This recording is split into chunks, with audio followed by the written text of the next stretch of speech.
And we are live here on the Steelers Depot Monday Q&A live stream as always.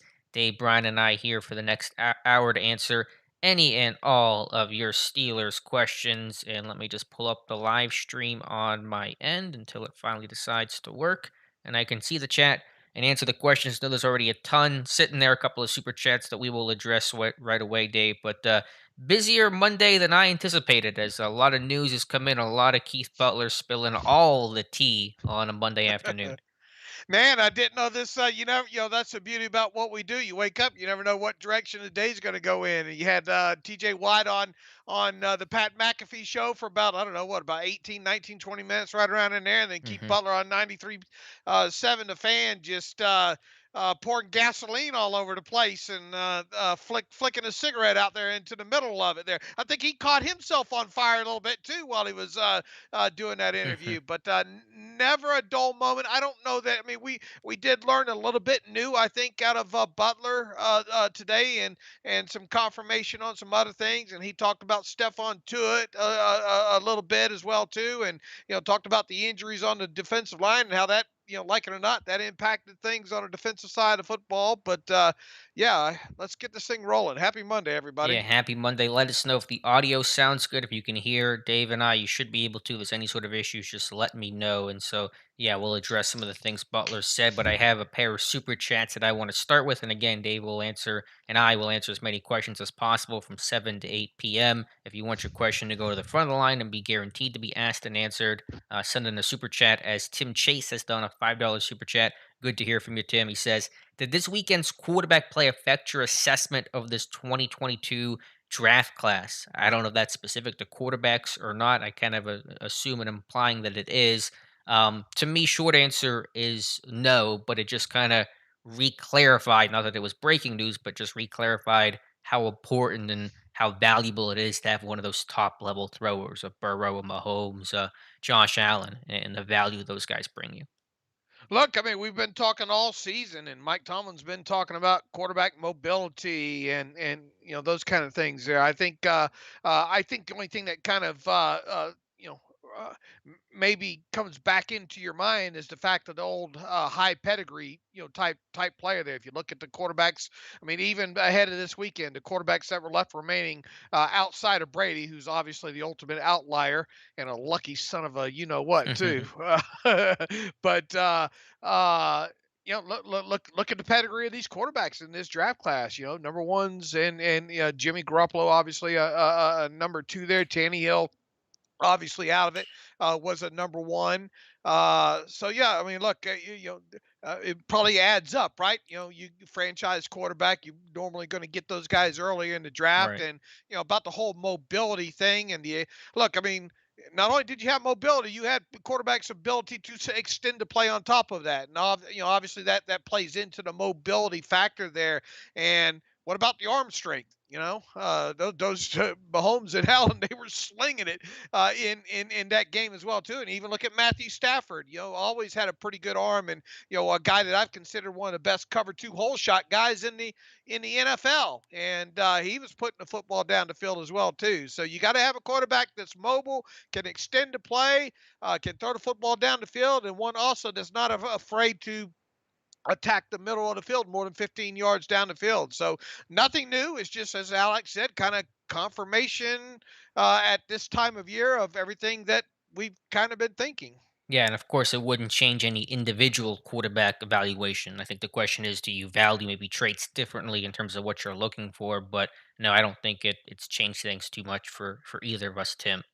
Mutated Genome, $2 super chat. Should Mike Tomlin be forced to give up defensive play calling? Again, Keith Butler speaking today and over the weekend about how he didn't really have play calling duties on game day during his tenure as DC, and even revealed that Tomlin basically started that process of taking away some of that role from Dick LeBeau in his final years, which is the first time that I'm aware of that being, public or known information. So to answer the question, it won't be a popular one. I'm going to say no to, should Tomlin be forced to give that stuff up? It's not uncommon for a head coach of his side of the football to call plays. I mean, half the head coaches in football call offensive plays, and the Steelers defense was really good in 19 and 20. Obviously, there's a lot of talent and investment there, but No, I don't think it should be a mandate that Tomlin gives up that role.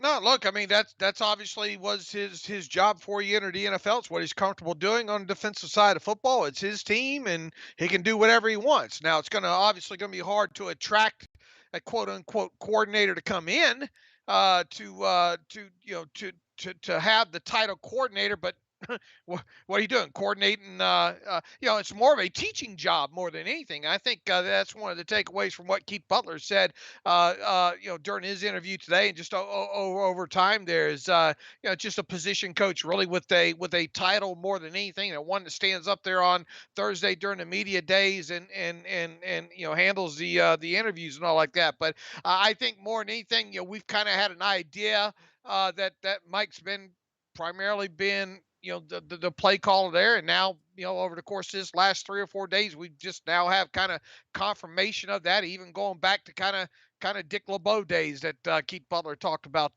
today as well too. So if that's what Mike, whatever it takes to win the ball game is all I'm cared, all I care about there. And if Mike is comfortable in doing it, and obviously he is, and he's probably a control freak to some extent when it comes to that side of football, that's probably what you're going to get. So Yeah, yeah. make him do it. No, I don't think you make him give up responsibility. No. The downside there, I suppose, is the idea that the guy that helps formulate the game plan, which is Butler and some of the coaches, and kind of install some of that stuff, they're not the guy that's talking to you on game day. And there's always the risk of a disconnect there. How much of there is one, I don't know, but that is probably one of the downsides to that element of things. But and then again, you're not going to get and bring in a high level DC because they're not going to be under the thumb of Tomlin with little game day control and a role. So you're not going to bring in a Fangio or a Martindale or some top level DC because of that. All right, $20 super chat, really generous here from Double HH. This super chat is intended for Trevor Kazora's future football equipment fund. Assumes five The percent. college fund. Yeah, yeah, he ain't playing football. Doesn't have the genes. He'll have to get it from his mom. Assumes 5% S&P growth annualized. Of course, yeah, not a good day for the S&P. I don't think today, or at least recently. But putting all that aside, thank you so much for the very generous super chat. Double HH, really appreciate that. Another $10 super chat here comes from Chupa Thingy 6173. Good to hear from you. Travis, aka Chupa Thingy here. Where are the Steelers sitting in cap space as of today? Also, would you be opposed to a Bridgewater or Mariota brought in to compete as a bridge quarterback in draft one in 2023? Travis, I'm glad you asked that first question because Dave wrote about it here this morning. I'll pull up the article for you guys to check out about where the Steelers sit from their estimated cap space. And Dave, of course, I'll let you explain it in better detail than I could. Yeah, and look, this is a snapshot as we sit here right now with the rule of 51. Now, this does not take into account the team just evidently signed Anthony Miller to a future contract today. That will eat up just a tiny bit more of salary cap space there if that ends up being a what they call a veteran benefit contract, which I think it is going to have a base salary of probably around a little over $1 million with a discounted cap charge around what did I say 825,000 on that. I think Yeah, Alex, 850, I want to say somewhere around there. uh, anyway, this is a snapshot of where the team is right now. And this sort of kind of look ahead is a look ahead just until the start of the new league year. Now, a lot going to potentially happen here in the next couple weeks. You're going to have that proven performance escalator kick in on Deontay Johnson. That's going to eat up about another $1.7 million of cap space there. You're going to have the placeholder, the workout bonus placeholder put in by the league here, not too far after the season ends, and that's going to be almost 850,000. That's going to go against the cap as well too. So I just took nearly another $1 million away from you right there. You already have one of your exclusive rights free agents tendered, and that's included in this snapshot in long snapper Christian Kuntz. You're probably going to have J.C. Hassenhauer get an exclusive rights tender, so that's another probably about $70,000 in in cap eating that's going to happen there. And then what's going to happen with these restricted free agent tenders? We already got a good idea that Haskins is going to be tendered at that original round level at 2.54 million. Robert Spillane and Marcus Allen are likely to get restricted free agent tenders as well too. Marcus Allen I don't know. I'm probably going to get an original round tender there, 2.54 million, and the highest displaying tender would be 2.54 million as well too. But they might just put a right of first refusal on him and save, I don't know, about $100,000 in cap space there. But if you look at if all three of those guys get tenders, it's going to use up around, I don't know what, around 1.8 million, 1.83 million in cap space there. And then what's going to happen with these unrestricted free agents? Are you going to get any of them re-signed before the middle of March? Positive, probably a good chance in A that. couple, sure. Uh, yeah, a couple. So that's going to obviously eat into the cap space as well too. This is going to be a real fluid situation. And look, I think technically you could probably say that this team, realistically, as we sit here today, if you look at the business at hand, is around 25 million underneath the cap. And I know people are probably saying, yeah, but I read on another blog where they're going to have 60 or 70 80. I million heard dollars 80 or oh before. 80 million. There you go. Um, hey, just be careful what you read. If you trust somebody, have at it. But I've been doing this a long time now. I will tell you this: this cap series of mine will continue throughout this week. I'm going to tell you different avenues that past the new league year of the expenses that the Steelers are going to have, and you're not going to like that because that's going to eat into a lot of this cap money.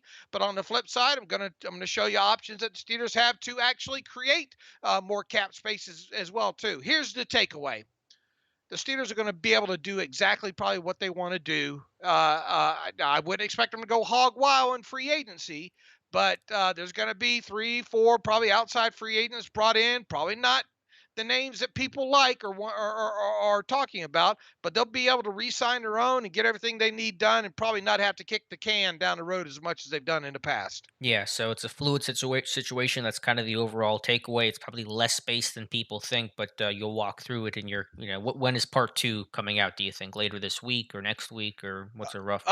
Try to tomorrow, but Okay. Lord knows how this, you know Yeah. how the news wire goes there, and but 80 million in cap space. Wow, Alex, man. Yeah, no, I legitimately remember reading that somewhere. I don't know where or who, and obviously it's not correct, so I didn't think about it too much. But yeah, just be careful of that information. That's a good point of emphasis there. So let me scroll back up here, get to some of the questions, and if you guys could like this stream as well, that'll help bring in more people as well. Would certainly appreciate that.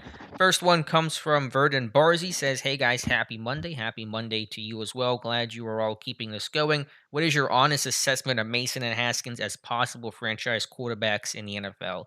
Honestly, I don't think either are that guy. Mason to me is a solid, competent backup quarterback who can spot start for you. That's basically his ceiling. Haskins is more of an unknown, more of a dart throw, but I don't see franchise quarterback. Could that change? If anyone's going to change, it'd be Haskins because I know less about him than I do Mason Rudolph. But no, I don't think the long term future of this team is on the roster now. Now, could Rudolph or Haskins start week one of 2022? Certainly that's possible. But long term, neither guy is the guy.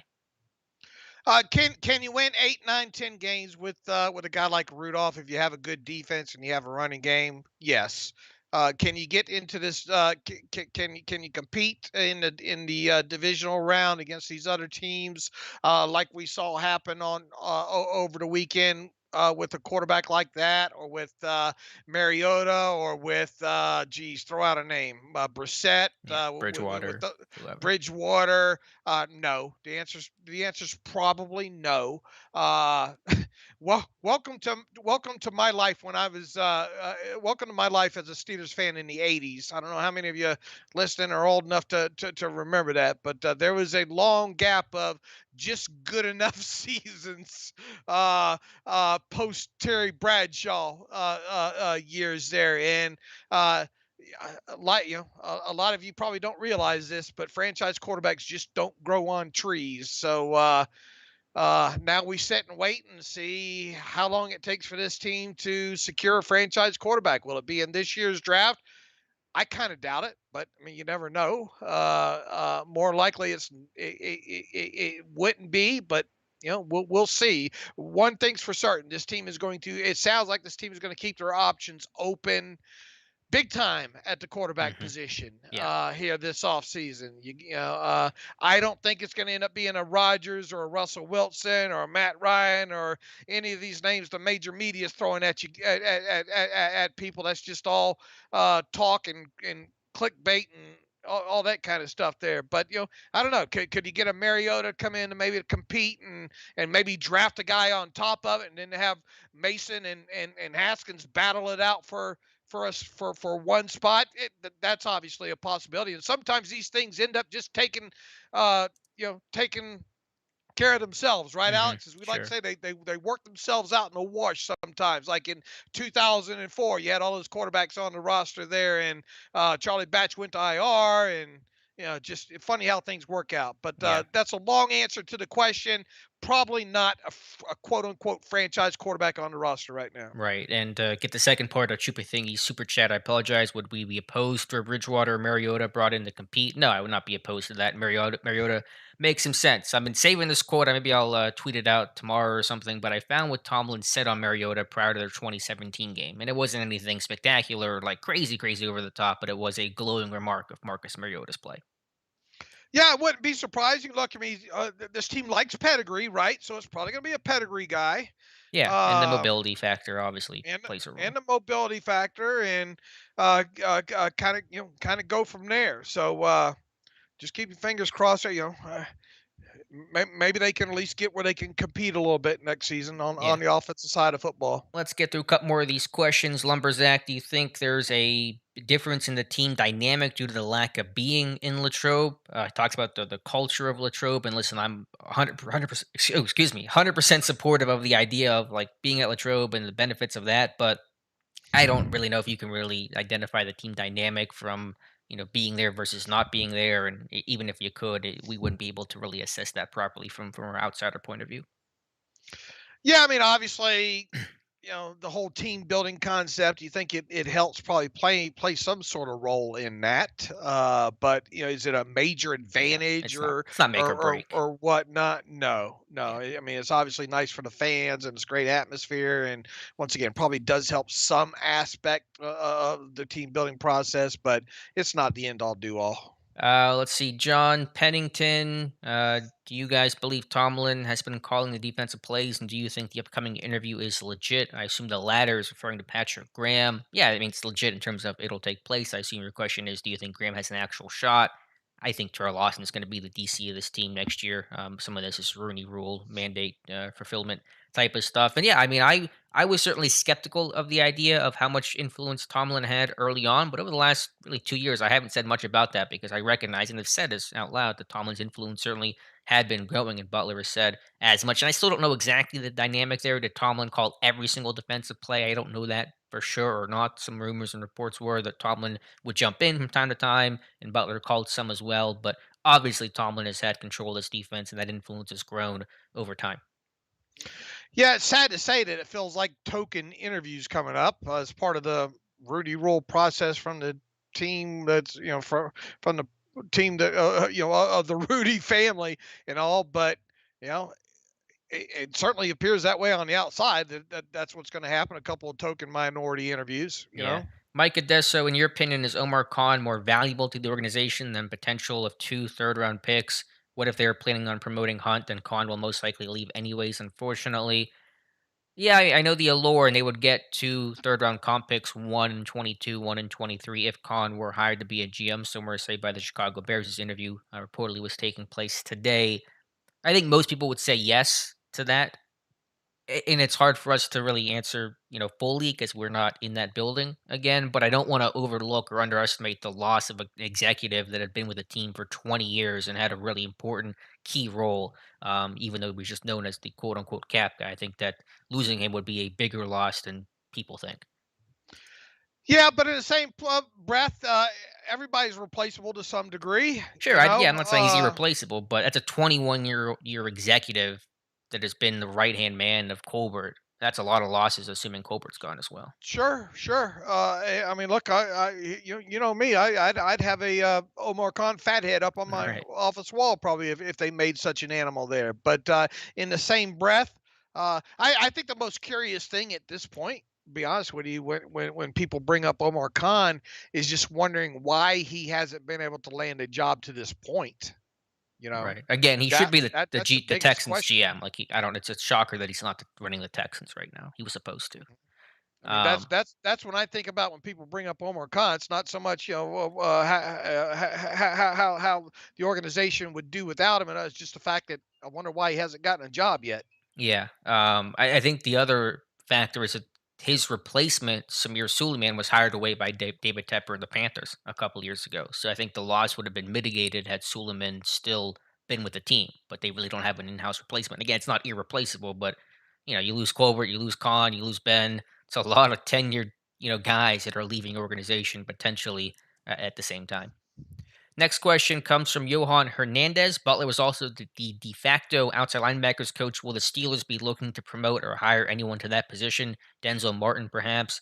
Carl Dunbar really primarily worked with the edge guys. Butler had done less of that as DC. So really, Dunbar would continue with that role. Could Denzel get named there? He's the assistant outside linebackers coach now. Could he go full time? That's possible, but really, it's been Carl Dunbar because the ends in Pittsburgh, Watt and Highsmith are basically treated like defensive linemen at this point. Let's see. Next question comes from Ross Swisher. Hey, Alex and Dave, do you guys think McFarland will ever get a chance as the backup, or does the staff like Balaj and Snell more?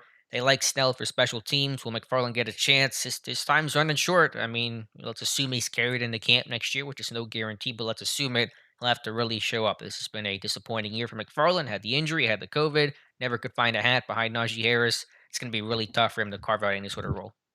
It sure is. And someone said, "How dare you call it disappointing season for Anthony McFarland?" I don't know how What you else do you can't. call it? Yeah. Yeah. I don't know. And look, you lost. And look, we knew he's not a special teams demon, and that's okay.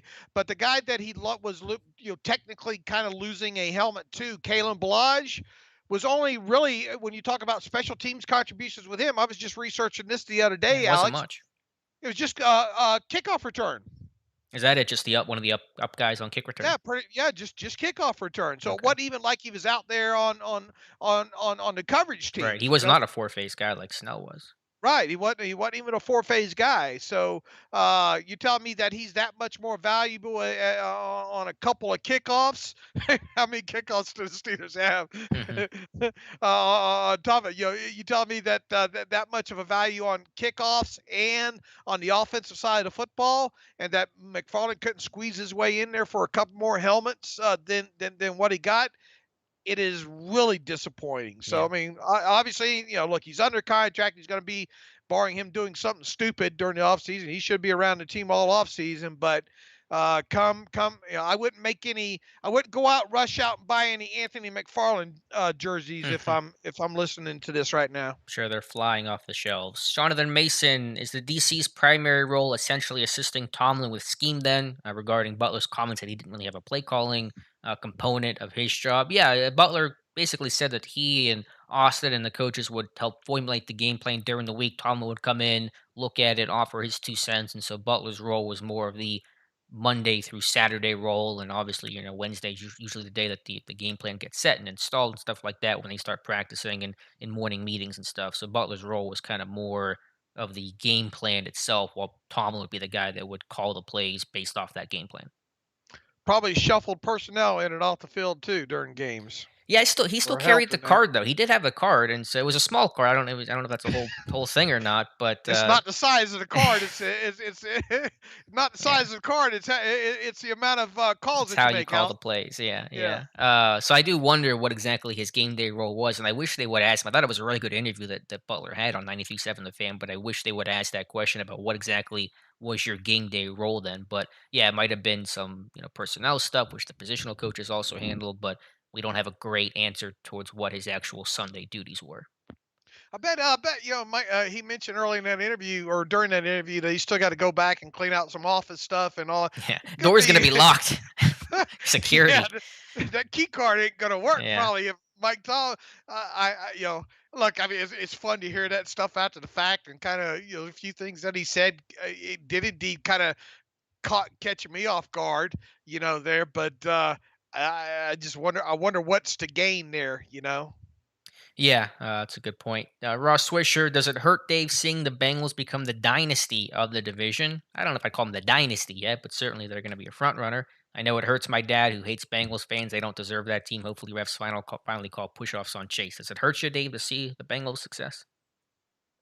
Oh, look, I mean, obviously Steelers fan and all like that. I don't root for the Bengals. I root against the Bengals quite a bit. I would, deep down inside, much rather see a team other than a team in the AFC North win it all. I mean, is it going to kill me if they go on to the Super Bowl and win it? No, but uh, look, I like Patrick Mahomes. Obviously his his wife on social media and his brother aren't kind of make that, I guess, that family kind of, or make Patrick Mahomes a little less likable. But I think for the most part, I think he's a pretty good kid overall, and just happens to that ends up being the people that he's surrounded by there. So now that Buffalo's out of it, I was kind of silently, I guess, rooting for Buffalo in this thing, but now with them out. Uh, yeah, I guess I'll root for KC now. Yeah, I don't And, really. and look, I like Stafford too. Mhm. I would have no problem. I don't think rooting for Stafford in this thing either. Yeah, I don't really carry a rooting interest once the Steelers are eliminated. I was just hoping for some good football, and it's going to be really hard to top this weekend's slate of games. So I'm kind of just watching now. Let's see. Storm Woodside, what are your guys' thoughts on Sam Howell?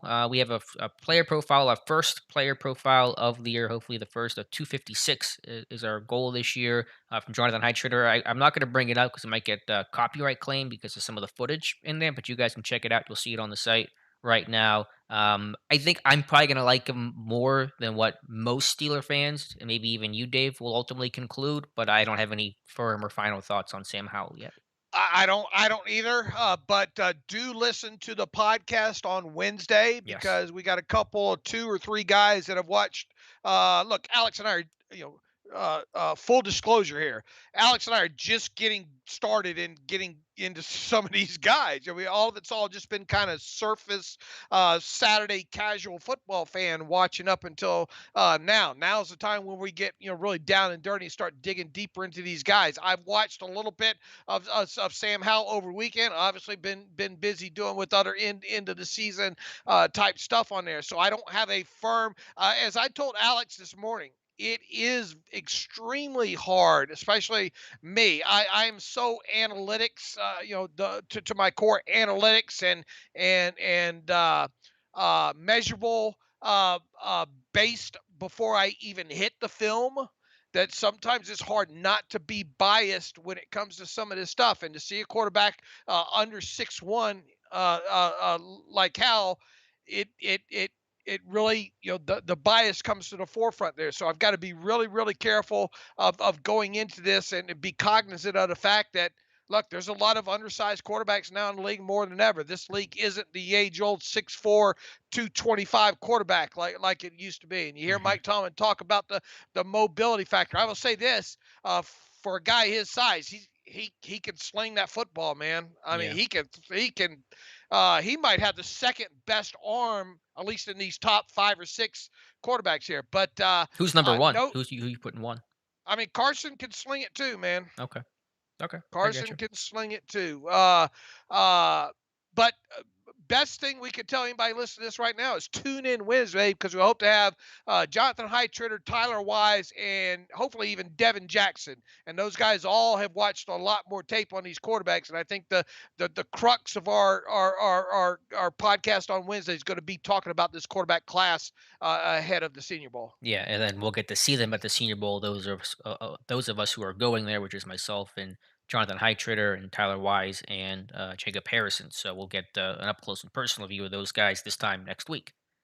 Grotty And I'll, Band. I'll I'll be charting a lot of the quarterback stuff this year. I Hmm. got a much easier way to kind of chart some of this stuff too, so Yeah. that'll help when looking at this some of the stuff. So pay attention to my Twitter and SteelersDepot as we go on into the off season here. Grotty Band, stick with Mason for a year. Maybe go after more pressing concerns rather than just throwing a quarterback in the fire. I can't think of a more pressing concern than a franchise quarterback. But point taken, if it's not there, you can't force the issue and then invest that capital, set your franchise back a couple of years. So that is a route they could take. It could be the bridge option, the veteran guy, Mason plus Haskins, throw them all to the throw them all on the wall and see what happens while you address offensive line and other positions. So that is possible. Again, I think all options are on the table right now. Let's see. Next question comes from, and someone was criticizing me. Where was this at? Here we go. Virgin in the, and I probably always say this wrong. I apologize, but the criticism is so, Alex, if you really think Hayward is the Steelers or Stillers MVP, then Watt cannot be the Defensive Player of the Year. Come on. So that was in my Steelers awards today, which I'll pull up, calling Hayward the MVP. Point taken, but I would say, and this is a little semantics, but MVP versus Player of the Year, which doesn't, Player of the Year is not always a value thing. It's the best player defensively. And I think Hayward, from the heart and soul aspect, had that value. And so I think you can differentiate the two between MVP, most valuable player, and who was just flat out the best defensive player of the year. And so that's my way I'm rationalizing it. So yeah, I don't know if you'll accept that or not. Probably not. But that's I had that thought obviously, and that was my conclusion. Let's see. Next question comes from Braden Miller. Hey guys, thanks for the hard work you do. Thank you, Braden. Quick question. I know we're very early into this process, but if both of you were in the GM's chair, who would you pick at 20 overall, Howell or Linderbaum? It's far too early for those kind of questions right now, Braden. Do you have any which way you're leaning right now, Dave? If I made you answer that question right now? No, I mean, it's unfair to answer that when I haven't. Let us deep dive these things. I know everybody wants instantaneous hot takes and all like that, but I'm not just going to throw stuff out like that without having 3 games, fully games watched under my belt. I've watched more of Lindenbaum than I have. I mean, he's an exciting young man, but for sure. But I mean, I want to give Howell a fair shake and Mhm. complete out 3 games with him. Quickly on Linderbaum, do you think he's too small? That is the one consistent criticism of him, is that I mean, if Kendrick Green is too small, Linderbaum, I believe, is smaller than Green is. I mean, do we know how real big he is truly? I mean, we're going to get a better idea. This is obviously, one of the things, you look at a guy like Loudermilk, right? I mean, uh, we didn't really have a good sense of really how big he was or wasn't throughout the offseason with him, Well, you I think we know? knew he was a pretty big guy. We knew he was Yeah, but, tall. but, but, but we didn't know uh, I think most of the reported weights with him was around what 275 or something with him, wasn't it? And but yeah, I think by the time he got in, he's like what do you like 290 or something? Well, he was listed in like the 290s at Wisconsin, came in his pro day at 270 for some reason, dropped weight, and then added it once Pittsburgh drafted him. I think it's easier in some ways to go down than to go up in weight. But Linderbaum's probably going to come in under 300 pounds. He's probably, I don't know how tall he is, but he's not super tall and going to be sub 300 pounds, probably. I mean, I think he's the kind of guy though that you could probably wouldn't have a problem getting to 304, 305 or something like that. But uh, look, I mean, you see him. I tell you where you see him a lot of, and that's on top of other players. Yeah, whereas Kendrick Green, you just see on the ground. Period. Not on the top of nobody there. So I got to watch a couple more games sure. on him. Matt Bell, if Dallas releases him, would you like the Steelers to sign Leighton Vander Esch? I know they had interest in him coming out of Boise State. I know he's had the neck issue, some injury concerns. The talent's still kind of been there in flashes. I haven't thought about free agency plans too much, Matt, but I get the question there, get the suggestion, and do I hate it off the top? No, but you do wonder about the medical side of things with Vander Esch. Yeah, I do. And that's been one of the things with him since he came out, since his draft day and all like that, and not, uh, not overly explosive on tape. Smarter than he is. He definitely got the football IQ more so than he does the point A to point B. I mean, obviously has made some plays, but I don't think I'd be all about trying to break the bank and go after him. Yeah. No. Comment from Mr. ABS. Less of a question here, but I wanted to read this out loud because I appreciate the insight. To compete in today's NFL, the quarterback has to be able to move. I highly doubt we even entertain a vet quarterback that does not have that dynamic. Defenses are faster, and extending plays is a premium. Well taken. Agreed with that largely, and that's why Yeah, that's what we said. the names we suggest are guys who can move. The Mariota, the Bridgewater. I think Brissett can move a little bit, and he's a bigger guy that can kind of run some of the quarterback sneaks and stuff like that. Obviously, can't move the way that Mariota can. I mention people get on me for Brissett. I mainly mention that not because I love Jacoby Brissett, but because Matt Canada worked with him at NC State, and we talk about comfortable, Canada working with a guy that he knows, a guy the quarterback knows him. It was kind of an awkward fit between Ben and Canada. Well, Brissett would kind of be the opposite of that in the sense of they know each other well, work with each other, and Brissett also kind of has that big body the Steelers kind of like that's in that Ben mold from a couple years ago. Grotti Band, the Steelers are requesting an interview for the Giants DC. That's Patrick Graham. Do you think he's an actual candidate for the position? You never know what could happen, and his situation's uncertain right now with the Giants. They're interviewing someone else for DC. Could Graham even become the head coach there? It's possible, though unlikely. Again, what I said earlier, I'm pretty confident the consensus seems to be that Terrell Austin will be the team's next defensive coordinator. Yeah, look, they should at least hopefully keep an open mind on this, and at least be upfront and honest, and tell Graham, or Tom, and tell Graham that if you're the defensive coordinator, you're probably not really going to be the defensive coordinator. That kind, you don't want to miscommunication be in run into a Melvin Ingram type They situation. trading him to KC midway through the year. That kind of stuff there. But look, Alex and I have talked about this dating back to the almost I think right around the start of last this past season, saying this is probably going to be it for Keith Butler, and that in all likelihood it was lining up for Terrell Austin to be the guy. So from where I sit right now, I mean anything can happen. I'll be surprised if it's not Austin. Yeah, and at one point I did think Carl Dunbar had a chance just because would Austin want to be the DC knowing that he kind of wouldn't be the DC, but then I thought Austin's already working under Mike Tomlin, so it would really wouldn't be a difference. I guess the only downside to being DC is you're going to get yelled at a lot more on Twitter. So if you're the DC and your defense doesn't play well, then Mm. when you're the assistant coach. But I think Austin probably is not on Twitter too much, so don't think it'll hurt him. Double HH with a comment here. I think Khan hasn't landed an NFL job because the NFL is an old boys network still, players and guys with some connections with the owners. That's possible. I do wonder, is he kind of looked down upon because he's not the scout? He wasn't, doesn't have the football background that some other guys do. But again, the Texans reportedly were about to hire him. They were working on the contract, and Jack Easterby comes in and off the board picks Nick Casario because they worked together when Easterby was a chaplain at New England. So like Khan should be the Texans GM right now. It just got out of whack at the literal last second. Have a $5 super chat again from Travis Chupa Thingy 6173. Would you bring in Jason Kelsey to talk given the Steelers' issues along the O line last season? If no, what free agents would you go out for? Not sure what you say to talk. I guess for a visit to potentially sign. Again, I haven't looked at a free agent list yet, and those names will change over the next 2 months essentially. I'm sure one name that'll get talked about a bit is Ryan Jensen from Tampa Bay, who's coming last year of his contract with the Bucks. Season just ended, and so that's a name that'll probably be popped up a lot for Pittsburgh.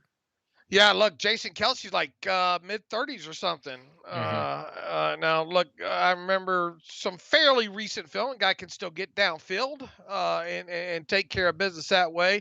Uh, Got to be careful with the guaranteed money on these older guys like this. Now, I'd be more apt to have a little bit younger guy in Ryan Jensen. Look, they're both nasty son of a guns, Hmm. So, and they're both experienced, and both could obviously help bring that into the offensive line room there. But uh, we'll they. I'll tell you what, the Steelers have got to do something. I think at the center position, whether that be through the draft here or through some sort of experienced free agent there, because I know Mike Tomlin talked at the end of year press conference, leaving the door open for Kendrick Green, and that's fine not to completely shut the door on it, but man, you better have an option if he doesn't progress like I don't think he will at this point. I mean, you obviously don't want to throw. I would be more apt to get the to find out now if he could play guard any at all, right out of the shoot there this offseason, and just go ahead and make plans elsewhere at center. And obviously, J.C. Hassenauer shouldn't be that guy. He was a minor upgrade over Kendrick Green. He was an upgrade over Kendrick Green, but nobody was going to give him any Pro Bowl or any All Pro votes when it came to that. So my recommendation is to do something other than what you had this year, whether it be draft another center or go out there and get a veteran free agency, veteran in free agency, and one in free agency nowadays is going to cost you probably at least $6-7 million per. Yeah, and Jensen's making 10 million this year with Tampa, so is he going to take less than that? I mean, it depends on the market, but probably not much less than that if he takes less than that at all. Tim Chase says we need an upgrade in the backup running back department. Yeah, I get that, but how much of an investment are you going to make there when Najee's your guy? Maybe somebody, but it's hard to really invest money or capital into that. Mike, good. It counteracts what you just did, right? You Yeah, know, you telling me that you're going to spend a first round draft pick on a running back, yet you're not. That's the catch 22 with that position there, especially when any first rounder, right? You spend a first round draft pick on a player, you're almost committed to playing that guy as much as the Steelers played Najee Harris, right? I mean, if you sure. play him less than 85%, does it you get into the whole justification aspect. So if you go out and you spend money on a quality backup, how are you going to get that backup on the field? And when you do, when you do, it makes it look like, well, then why the heck, why didn't you go a more fungible solution with that position if you're going to do more of a kind of committee approach there? So good luck. They do need. I think more than Benny Snell or Caleb Yeah. Balaj and all like that. But I think you're looking at one of these, older, you know, I don't know, how much does Giovanni Bernard have left in his tank hmm at this point? Something along those lines is probably what you're looking at. I really think you're probably looking at a draft pick, a day three guy, because what free agent's going to want to sign here knowing that Harris plays 80% of the time? It's just tough to find that role. But the catch 22 is you also want to protect yourself if Harris goes down. You're not running out there Benny Snell and Balaj for three-quarters of a season or however long the injury is. So, like, you also kind of want to protect yourself because you're built around having a workhorse back. When this team has lost James Conner or Bell in the past, they really struggled because they lost their offense was built around that workhorse running back. So there is that kind of dilemma that you have there. You know what Uncle Dave would do? Oh god, what would Uncle Dave do? Uncle Dave would bring you know what Uncle Dave would do? He'd Oh, bring bringing in a like million eight, undrafted eight, free agents. yeah, Yeah. 8 or 9 undrafted free agent rookies in. Let them run around out there all summer and also pay attention to the preseason. All those young rookies that maybe might not going to make a squad for one reason or the other. That's what I would do that every year, regardless. I'd have 8 or 9, 10 running backs in camp as undrafted free agents and see if I can't get me a fungible one out of that group. Bunch of Willie Parkers running around Latrobe. That's the Hey, idea. Hey, it worked. hey, it worked. Mike Adesso, any plans this offseason doing live mocks again on the channel? Yeah, I plan to. Not anytime soon, though. But when we get close to the time and I feel more prepared and those things start getting kicked up, then yeah, I plan to do hopefully a little bit more than I did last year, but no live mock drafts anytime soon, sorry to say. Sean Pennington, why do they continue to sign Trey Edmonds, who offers nothing to this team but getting a living on the practice squad? Yeah, there's some versatility. He wears a lot of hats and special teams value, but his ceiling is capped. But it is some of that scout team versatile aspect that probably keeps him around. Culture, he's evidently took too. I don't know if you ever pay attention to his Instagram channel and all like that. He's No. very down to earth, very motivational speaker like. I, Mm, I think it's more of a culture locker room move more than anything else, okay. and kind of guy to bring in to probably good with the younger kids in their locker room as well too. And look, you got 90-man roster during the offseason. I get why people see that and say, why in the heck, but he does have some special teams value to him to some extent too, and just probably he is the Mewaldi Moore of Mike Tom, a little bit lesser, Yeah, a obviously little bit from less. from a talent standpoint, but probably the Mewaldi Moore type kind of player that Mike Tomlin likes to have in that Mm. locker room there. Yeah, he had a good interview. Him and Terrell were on with Juju the other day on Steelers. I think YouTube channel had a nice interview there. That's a good point about I don't follow him on Instagram, so I didn't know some of that stuff. Yeah, listen, if the worst thing they're doing is signing Terrell Edmonds to a future or Trey Edmonds to a future contract, then things are going pretty well. That's the way I'll put it. I'm not saying I advocate it or whatnot. I'm Yeah. just saying that that's probably why they do it. That's a good point.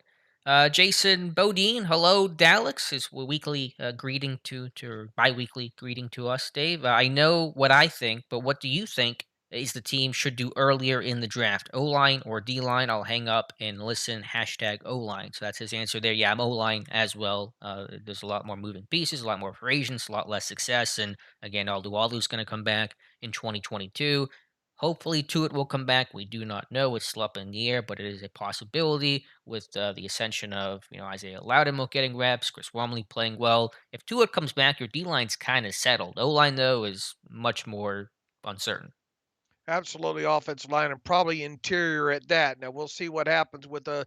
We're going to get a lot of answers, I think, by the time the start of the new league year rolls around. What are they going to do with Chiquamo for? What are they going to do with Zach Banner here? You get those get answers to those questions right there. That'll give you a pretty good sign. And also when you get into free agency, are they going to spend money maybe on a veteran tackle to come in? And then I have a feeling it's going to be interior offensive lineman is what they're going to address maybe in the first couple of rounds there. Personally, like I said, if you don't address center in free agency, you damn sure better get one in the draft. That's the way Yeah, I look at it. I hear that. Got a couple of people, Tim, Mike, asking about could James Conner return, sign that 1 year prove it deal with Arizona. Listen, he had what, 14, 17 touchdowns this year. Does he want to come back to sit on the bench and watch Najee Harris carry the ball? Nope, I don't think so. So nice thought there. I cannot really see a scenario in which James Conner returns to Pittsburgh. me either. Let me go back up here. 109 people in the chat. About 15 minutes left here in today's live stream. So appreciate you guys being here. Be sure to ask your questions before Dave and I wrap up. Anthony, how do you feel about a bridge quarterback like Mariota, Mitch, or Minshew?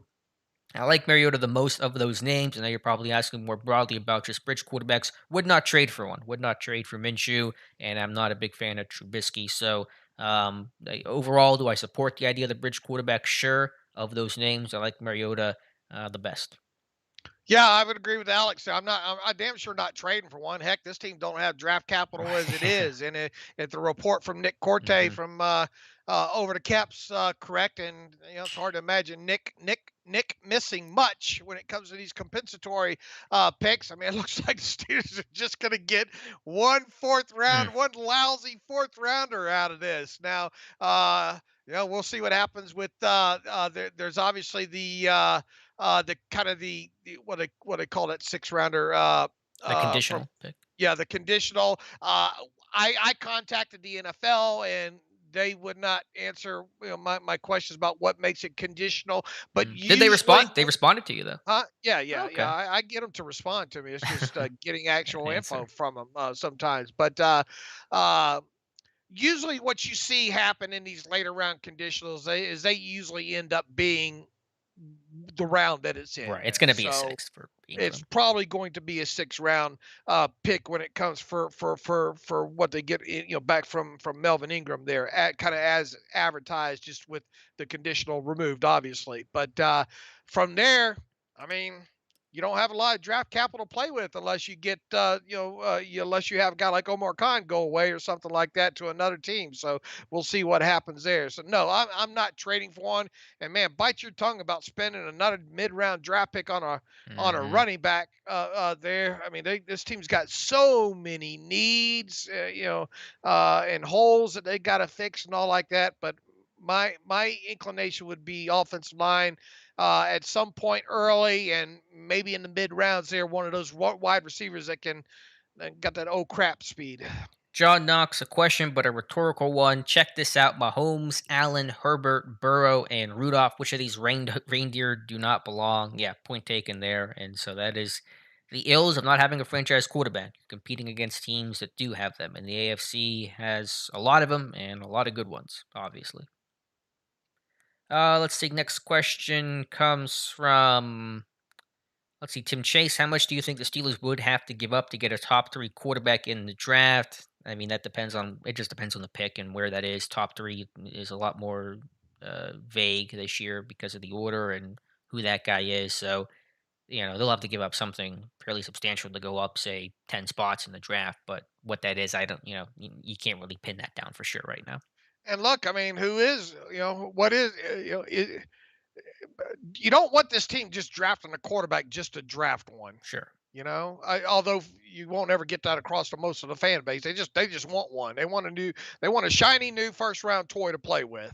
But the Steelers might end up maybe with two quarterbacks probably by the time, if that they really deemed that they would want potentially in the first round. And if they can't get that guy, they're not just going to draft one just to draft one. I wouldn't think. At least I hope they wouldn't. Yeah, no, I don't think they would either. But that question just really hard to answer in such just kind of hypothetical terms right now. Ross Wisher, Loudermilk will be like Chris Hoke or Brett at best. If he turns out to be Brett Kiesel, I'll be really happy with a fifth round pick turning into or a fourth round pick, whatever he was in the fifth round pick. They traded a fourth to get him. Look, I mean, I know it's easy to try to say that based on draft pedigree and all, but I know my thoughts on draft day last year versus on into looking at the tape on him, on into what did we say? He played 200 something snaps or whatnot. What did we say Yeah, I the other day, forget. Somewhere Alex? 280. I forget what the number was. I think it was 280. I mean, for what he put on tape, this year wasn't bad. I mean, I don't think he's hit his ceiling yet for whatever that's worth. I'm not saying this guy's going to become the next Cameron Hayward by any stretch of imagination, but like Alex said, if this guy becomes a Brett Kiesel for you, there's nothing wrong with that at all. He's got a good mentor there. He's got evidently good work ethic, good kid.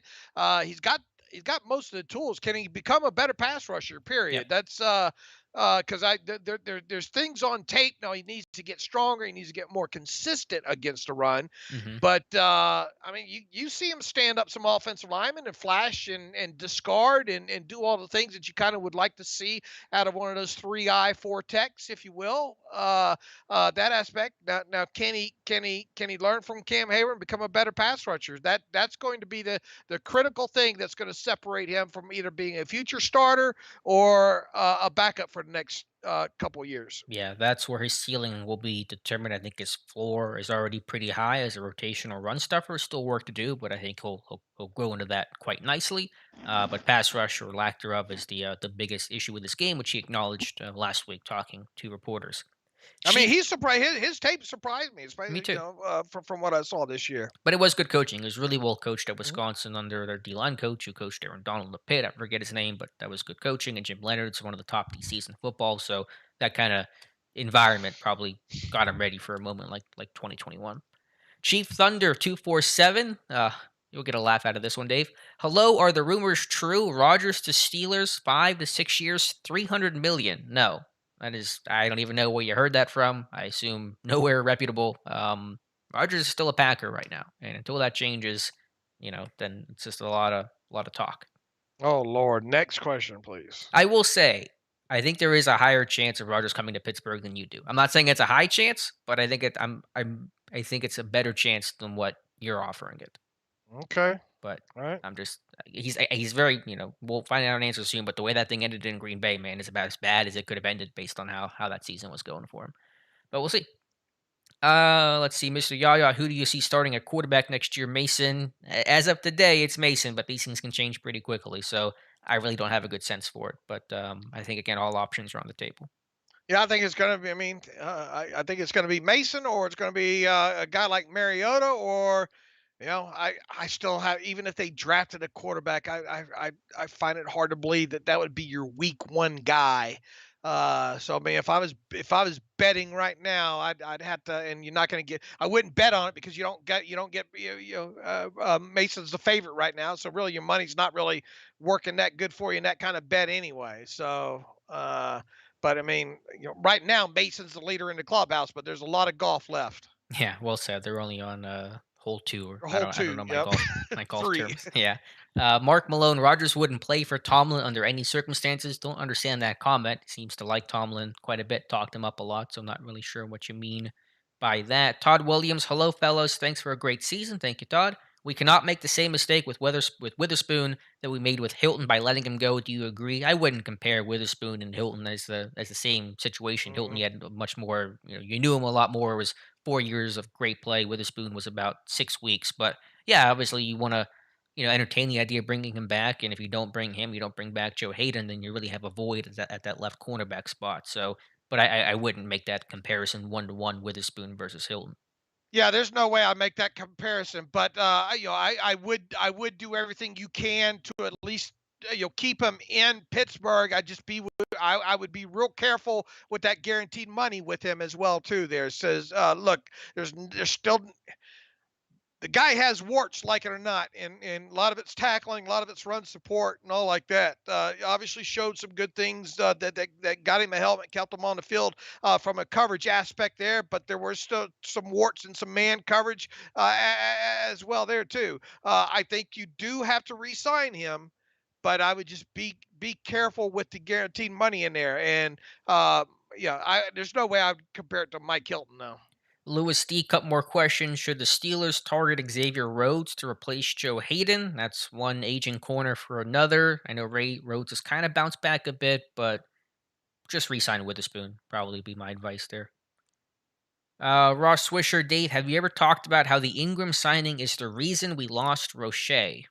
Basically pushing Roche down a rung, got him released, and then claimed off of waivers by the Giants. I mean, you can dice it up however you Yeah. want to dice it up, I guess. If then that and all like that. I mean, uh, or was it the decision to keep Jerron Jones? Did that get Roche off the roster? Yeah, I You would know. say that much more significantly than Melvin Ingram. Good So a point. lot of people tend to forget that aspect of it. And Jerron Jones, only lasted a couple. He was out the door and he shows up on. Is he still with the Rams on their special Hmm. on their 53 and I do and not and, know. and special teams there. Look, I mean, you hate to lose those kind of guys like Roche and all like that, but uh, it's not. Let before we go, dunking on anybody on that. Let's see how Roche kind of progresses. Look, I mean, you hate to see any draft pick go out that way. A guy that you probably think you Sure. could slide to the practice squad and maybe develop, and then he gets claimed, off waivers and all like that. But let's not discount the fact that maybe Jerron Jones, maybe Quincy Roche should have been a little bit better special teams player out of the shoot, and maybe that doesn't happen then. Robert Ellis saying Linderbaum from Iowa and shift Green to right guard. That'll be a common thought, but you made the good point about putting Green. If you're going to move him to guard, put him back at left guard for Oh the whole yeah, comfort aspect. man. You're at the kid's already had so much on his plate, right? Yeah, right, right. You're already moving them from asking them from going to play in 5 games in Illinois at center to being a starting center in the NFL, and that doesn't go well. And now you want to play guard at the NFL level, and instead of moving them back to left guard as a natural position, you're going to put them at right guard. Uh, Give the kid a chance, and by giving him a chance, I mean put him back at his more natural position at left guard. And look, in the process, you take Kevin Dotson, you move him back to right guard where he played 55 games at Louisiana Lafayette. You think that guy wouldn't be happy to move maybe back to left, I mean, to right guard, his more natural position? So uh, I, I I wouldn't understand the logic if it doesn't go that way. If you're going to move Green to guard, I think you Yeah, got to put him at left guard and move Dotson over to right guard. agreed. It's a really, really good point by you, Dave. If the whole point about moving Green is to increase his comfort level, then put him back to where he played the most, his comfort level at left guard. And Dotson, well, I think is settled in at left guard, could go back to right guard, and it's kind of his natural spot as well. Charlie Brown says Tennessee center is a free agent. Ben Mason, I believe you mean Ben Jones. Ben Mason's the fullback from Michigan, but that's another name to the list. Assuming he is a free agent, I'm not aware of his contract status. S. Dresden, we need Cower era type players on defense. I think Sam Williams out of Ole Miss and Devontae Wyatt out of Georgia fit that bill. Yeah, just go get your defense from the SEC. Go get those Georgia kids and call it a day. It's kind of the thought. Boy, that old inside linebacker of theirs is something to watch, isn't Dean, he? yeah. Yeah, we got a report on Yeah. him coming up soon. All right. So looking forward to that. And speaking of Georgia kids, Tyrone saying if Jordan Davis fell to us, would you take him in the first? That'll be the debate. Do you take a nose tackle in the first round? It's kind of like a No. running back version of the defensive side of the football. I don't know. I don't know where I stand on that, man. This run defense was so bad, and that would cure a lot of things. But Alualu's coming back. I want Travius Adams look good. Are they good as Davis? Could be. Who knows? But I'm more open to it, I guess, than Davis from his no there. Right. Uh, Middle rounds is a different story. I don't yeah. think I'd spend a first. See if I can find a couple more questions as we're running low on time. Lagoon says, Alex, thank you for all the great insight. You rock, brother. The 242 appreciate you. Looks like Bahamas, maybe. So I'm not entirely sure of the zip code, but thank you so much. Is Merriweather a southpaw? No, I think he's a righty. I don't think he's. Isn't Tua's the only left-handed quarterback in the NFL, if I'm not mistaken? Let's see. Is it likely we get a DC from outside instead of internal promotion? Nope. It's more likely that Terrell Austin, an internal hire, becomes the new DC of this team. Charlie Brown, Alex Cade Mays seems like a Tomlin type of player. Plays all five positions on the O line. Okay, I'll have to check him out. Mike Adesso, am I focusing on Mobile, O line, and off ball linebackers is kind of where I'm starting right now. I don't have any particular player, but I'm doing more research trying to cram before I leave. Let's see. Lauren saying about what quarterback they should take in 2023. I'm barely even with it for 2022, so I apologize. Probably don't have a great answer for you, Dave. I'm assuming you're in the same boat. Say the question again. What quarterback should we draft in 2023, given that it has a deep quarterback class? I don't have Oh a good Lord, answer. I'm not even there yet. Oh Okay. Lord, no. Let's let us learn more about 2022 first. Yeah, and let's see if I can find any more questions here. Appreciate you guys being 124 people in the chat. Really good turnout here for the season being over. Wally Lock got a bit of inside info. You ought to take a look into Carson Strong. Listen, Dave has this covered. Dave has the Carson Strong market on lockdown over there in Vegas. What they say they got some inside. They must not listen to the show. Yeah, I think the inside info was just to watch Carson Strong, which Dave has done uh, so admirably. Lord, I've been talking. I talk about, and it's rare for me to talk about college players in season. But how long have I been talking about Carson Strong, Alex? Since the day he was born, I think. And Not not a long that time. long, but I mean, early on into this season, all like that. Look, I love the kid. He can make every throw on the field. He's X's and O's wise, great leader, all like that. Air raid quarterback, but I mean, yeah, it's gonna be interesting to see what level of mobility if they can see it at all in Mobile due to kind of the drills and all that they do there. Uh, that guy is the opposite of what Mike Tomlin's looking for when it comes to mobility, as far as I can see in the last 2 years of tape. I'll tell you that. I love the kid. Like I said, if I had him, I'd run the air raid offense there. But I just think from a mobility standpoint that's not going to be a kind of guy Mhm. that and because of the past issues with the knee, it's probably going to scream stay away for the Steelers. To be honest with you. I'm gonna run this chat a little bit long because we have so many questions and a great commentary here. If I get the chance to ask Carson Strong one question, what should it be, Dave? I'm gonna allow you to choose the question to ask Carson Strong. What should I ask him?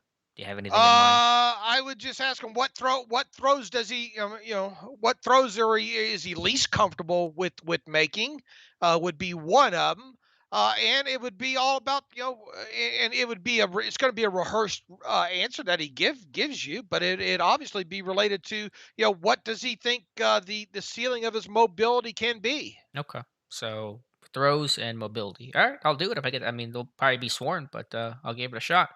Right, and Uh, and ask him what he likes best. I mean, have him lay out the whole air raid to you. I love when they I he wish can talk the air raid, and he has I'm before sure. too. But it's just fascinating to kind of understand the air raid system, and that's one thing I try to spend some time during the season. I learned I became more fluent in the air raid system, being watching that on the weekend. Hmm. I absolutely, me, I love that Mountain West. I'm I a know. Mountain West You were football tweeting fan after now. midnight college Yeah, football. Mountain West after midnight. Go ahead. Well, I only get to ask him probably one question, maybe a quick follow up. So I'll have to figure it out there. But Tiger Beast line, who's the first good Steelers quarterback? I lost the rest of the answer there. Not Terry Bradshaw. Hopefully, you're saying Bradshaw was good, but saying the first good one before was Bobby Lane after he got traded over from the Lions and put the curse on Detroit. Bobby Lane, I would say the first good Steelers quarterback. Hmm. Let's see. A super chat actually did come in. Double HH. You did not have to do that, but thank you very much. $20 super chat for extending the chat mates. That is certainly unexpected and very kind of you to do. So let's go ahead and answer a couple more questions if you have the time here, Dave, for a moment. Who would I take at OC, Alex, other than Canada? I haven't thought about other names because I assume Canada is going to be the guy. If he gets fired or relieved of his duties in some capacity, then I would think about it more. Mike Sullivan would be an internal option, which I know people will not like to hear the word internal. In terms of out of house options, I really don't have a good feel for that right now. Maybe Pep Hamilton, but I think he's staying in Houston, it sounds like. Let's see. Any other? When is the next live stream? It'll be 2 weeks from now. Tim Samantha says, "Hey Alex and Dave, thanks for all the great content here and on the site this year. You guys really have turned it up a notch. Thank you, Samantha. We have a great team. We're very appreciative of their hard work alongside us." And let's see. There's some random stuff in the chat that is not true, and I think that's probably about it, Dave. So we're gonna go ahead and wrap things up here. Appreciate you guys being here. Thank you to everyone who put in a super chat and hung out with us, asked questions. Really appreciate you guys hanging out with Dave and I. So, like I just said, we'll be back in 2 weeks, back from our post mobile trip to talk about the Senior Bowl. And as Dave mentioned, Wednesday on the Turbo Podcast, we'll have a Depot Draft Roundtable, our first of hopefully several draft roundtables this year. So, Dave, as always, thank you for being here. Yeah, thanks for everybody for showing up. Peace and love to everybody. And Alex, you do a great job with these as usual. And make sure you tune in. Stop by Steelers Depot and say hello. Read these draft profiles. We're going to hope to have, I don't know, over 250, if not more of those this off season. And once again, we have the on Wednesday we're going to have a round table that should be pretty good ahead of the Senior Bowl. Yeah. Peace and love, everybody. And this person says USFL Depot. I mean, it's back. I don't know what you're meaning by that. The Tomlin coaching tree is expanding, though, with Haley and Wilson coaching those teams. So, yeah. And then there's David O. Glad you're in the chat, David. Hopefully, you're feeling better and getting Oh, back hope on you're your feet feeling here better, David. Oh, good to see you. soon. All right, guys, you can check out a copy of this on Steelers Depot or on my YouTube channel in a little bit. Again, thank you guys for being here, and we'll talk to you soon.